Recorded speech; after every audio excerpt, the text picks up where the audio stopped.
Hi, thanks. I would like to first thank everybody for coming and for Sylvia Ioannou Foundation for inviting us, making this great conference happen. Today, I will talk about how actually people talked about a lot of aspects of Corsairing, and they will talk about that. But today I will talk about how actually modern Ottoman historians consider Ottoman Corsairs based on contemporary works and a little bit of a methodological framing of theirs. Well, first, what I want to do is to, criticize this wrong assumption that see Corsairs as part of who were part of this larger imperial rivalry between the Ottomans and the Habsburgs, while they were coming from this very diverse cultural and religious backgrounds. They were portrayed by modern Ottoman historiography as holy warriors who carried the banner of Islam while fighting against the infidels. And this is a gross misrepresentation of a group of entrepreneurs with diverse religious and ethnic background operating in a borderland with fluent boundaries. We see this important paradigm called the Gaza paradigm in Ottoman historiography that dominated the Ottoman historiography, early Ottoman historiography since 1938, when a British historian named Paul Wittek tried to explain the exceptional rise of the Ottomans from a small principality to a world empire by this holy war paradigm. Well, Wittek's paradigm has been criticized by several historians, first among them Jamal Kafadar, who pictured Ottoman Ghazis belong to a more inclusive milieu. Ottoman historiography on Corsairs imported this Wittek's very simplistic idea of a Gaza by comparing the Ottoman Corsairs with the early Ottoman raiders, and by portraying them as holy warriors carrying the banner of Islam. Especially, you can see that this paradigm, this penchant, especially works produced in Turkey, who portrays Corsairs as sea Ghazis. And rather than studying these sea raiders within the general trends of the Mediterranean history, Ottoman historians fell prey to Ottoman exceptionalism by detaching the issue of Ottoman Corso from the larger framework in which it operated. And they try to explain it by concepts peculiar to Ottoman historiography, Ottoman history, and developed by Ottoman historians. You can see that in Idris Bostan's works, Halinologic's works, and an early work by Ilter, actually. And here the issue is not whether the concept of Gaza existed. It most certainly did, especially in the 16th century. We know it's been used by contemporary sources. The issue is how this concept should be understood, to what extent it signified a holy war as we understand today, and to what extent we could these depictions of Gaza at face value, to what extent we should differentiate between fact and propaganda. And while dealing with Corsairs, neither of the aforementioned points seems to be taken into account, and we don't see this very elaborate take on the Gaza issue. We simply have holy warriors fighting for religion. And this Gaza paradigm in the contemporary sources comes from this particular work, Gazavat Hayrettin Pasha, commissioned by Barbarossa himself, and talking about the deeds of Hayrettin Pasha, which actually, this is the first work on Ottoman Corsairs that actually were written by the Corsairs themselves, and influenced the treatment of Ottoman Corsairs in subsequent Ottoman histories. And this work in itself portrays the Ottoman Corsairs as holy men, when there are so many references to religiosity expressed within the framework of Gaza, like this Oruç, who is probably not very much knowledge in Islam, appears in contact with holy men, and he could foresee the future by religious connections, and even the Orthodox priests who engage in religious discussions with him are afraid of his knowledge, which we could presume, in fact, should not be true, because a mere Corsair would not be a Muslim scholar, but that was portrayed that way. And Ottoman sources who did not pay too much attention to these Corsairs until they became part of the Ottoman Empire directly imported these accounts. However, this insistence on Gaza, or the Ghazi Corsairs, should be taken with a pinch of salt. First of all, it's a propaganda piece. I wrote piece wrongly, sorry about that. And which, Turks are bad in English. It's a propaganda piece that would, like this, frame Corsairs within the paradigms that the Ottomans would understand. So they were newcomers in the Ottoman capital. So this Gaza paradigm have dominated the Ottoman historiography since the late 15th century in writing. So they framed themselves within this framework of Gaza in order to, better adapt to the Ottoman culture, Ottoman political culture. So we have, this was intended for an Ottoman audience regarding Ottoman audience in the capital expressed itself within the established traditions and protocols of Ottoman history writing. And a second, even in Ghazawat, there are clues that attest to a heterogeneous frontier world where the propagation of religion seemed not to be the major concern. So for instance, I would like to go into the language which shows all these weird, Venetian and, Italian and French words that you cannot see in a proper Ottoman text. So most of you don't know Ottoman, so I will pass that. And, if you want to go, but all these weird expressions, you can just, this is a very particular text that stands out of this Ottoman manuscript culture. And some of them really are funny, actually, like Bashal Kaminat President of Altare. It took me quite a time what the hell that meant, but, Mr. Fino Christian, I don't know, it's probably Mr. Fino, I don't know. He's a good Christian, maybe, or a fine Christian, I don't know what it means. So, therefore, what my suggestion is, instead of taking Ottoman sources that depict these Corsairs as Ghazis and accepting the modern historiography's simplistic treatment of the concept of Gaza, here I put Kafadar's inclusive Gaza to a different space, but most of the time we are talking about a very simplistic treatment of the concept. Instead of doing that, we may go and juxtapose these sources with European archival sources, and two, which I will use today, is the Venetian and the Spanish sources, and some the primary sources, Sanudo, Aedo, Oshariev, Cervantes, Albert, these are mostly in print since the 19th century. And what we see is a heterogeneous band of entrepreneurs coming from a diverse background, operating in North Africa in 1510s and 1520s. And, some were Muslims from the Levant with a little bit of a Greek blood, like, second generation Muslims, there's this Greek tradition. Some were first generation Muslims born from the Levant, Barbarossa among them. Uprooted Catholic converts from the northern Mediterranean islands, mostly Corsica, Sardinia, and Sicily, which Antonio Sosa frames as Turco de profesión, Turk by profession, so, And there were Andalusians that helped a lot in these raids in the Western Mediterranean, and even some Jews.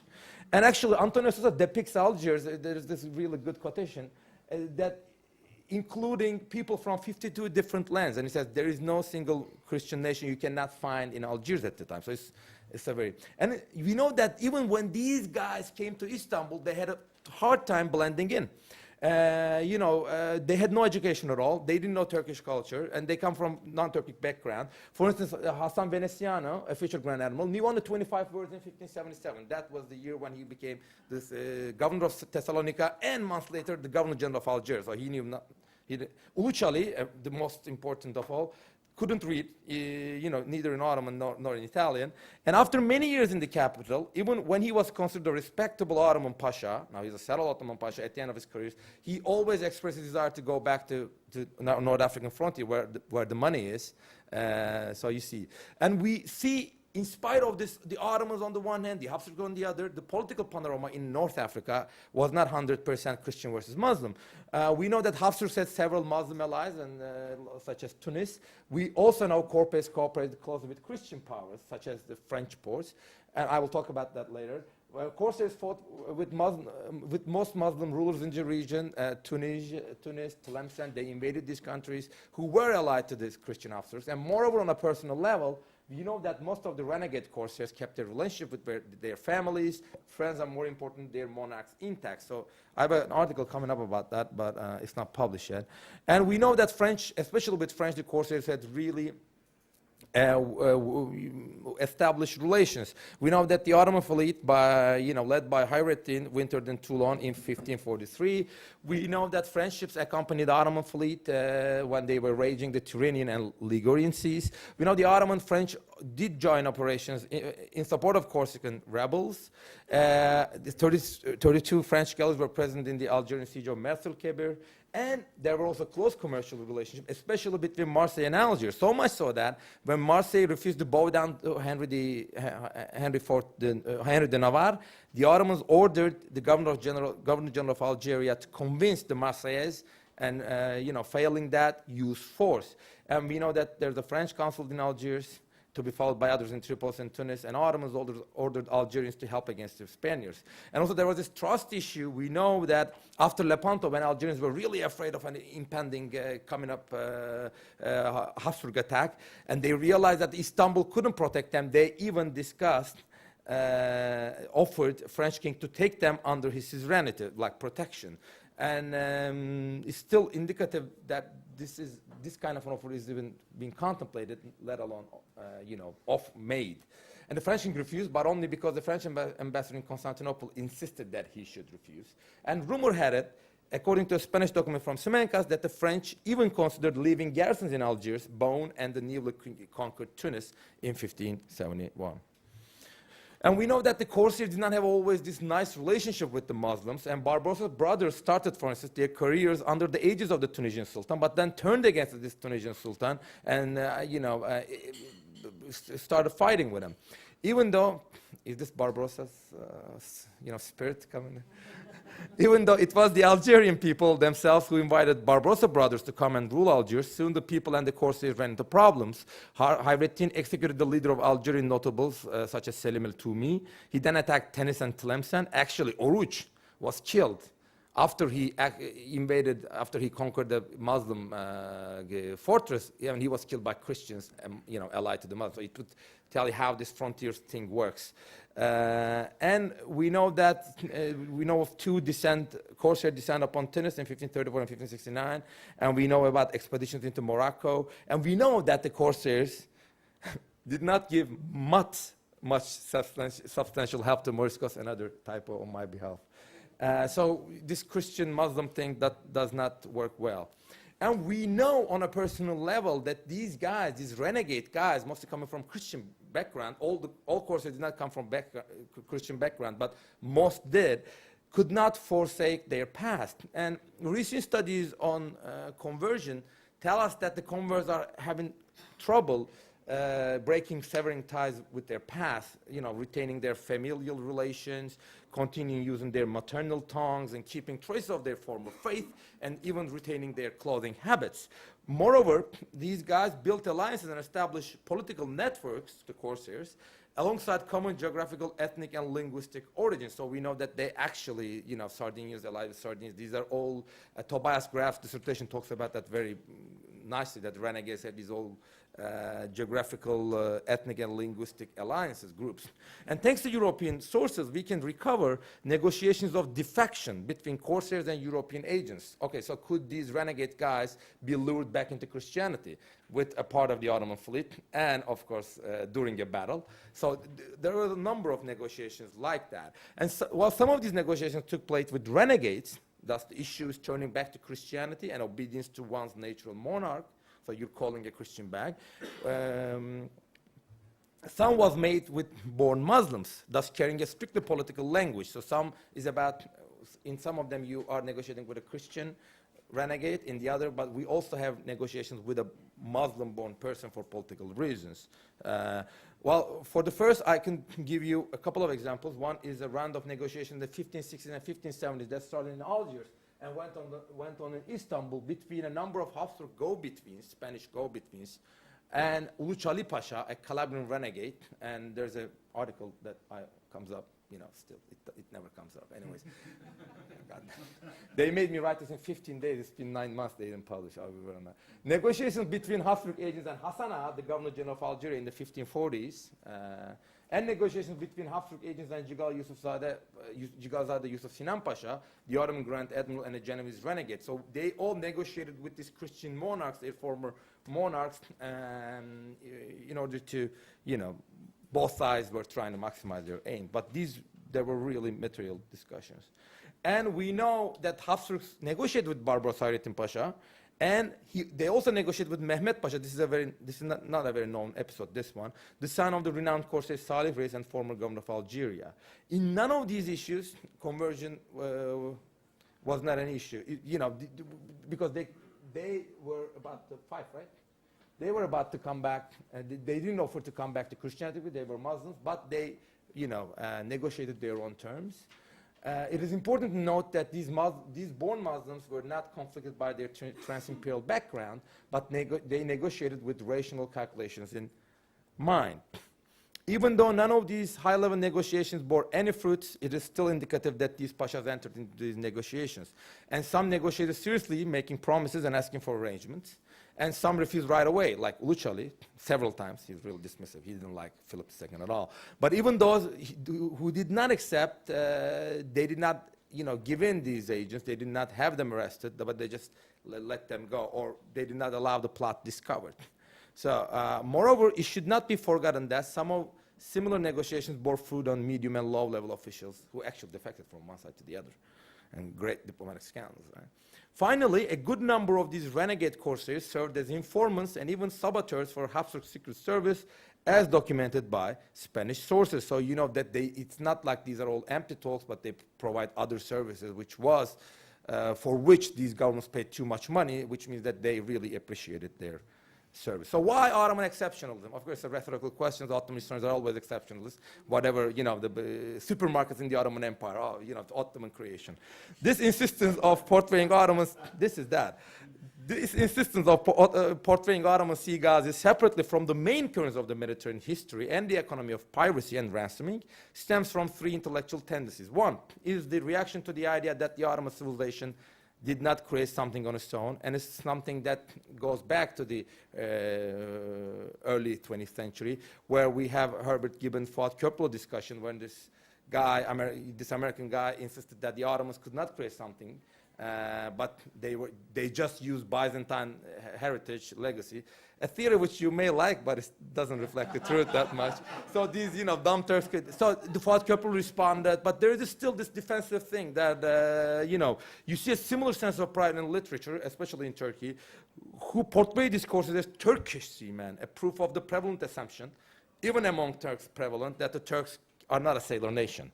So we have these corsairs, and you will see in some, like Danishment, who's a brilliant historian in detail, he has an eye for detail, claim that Uluç is not a renegade at all. And this guy reads French, Spanish in the 1950s, probably one of two guys with that. He still, denies that. Second is the theoretical reading of Ottoman diplomacy and foreign policy, and this stems partly from the nature of sources. While European sources such as ambassadorial dispatches, regular government reports, regional narrative sources provide us with minute details regarding day-to-day politics, Ottoman sources are more formulaic. We have only mühimme in the archive, which are not very explicatory when it comes to political events, so these are like one-paragraph stuff.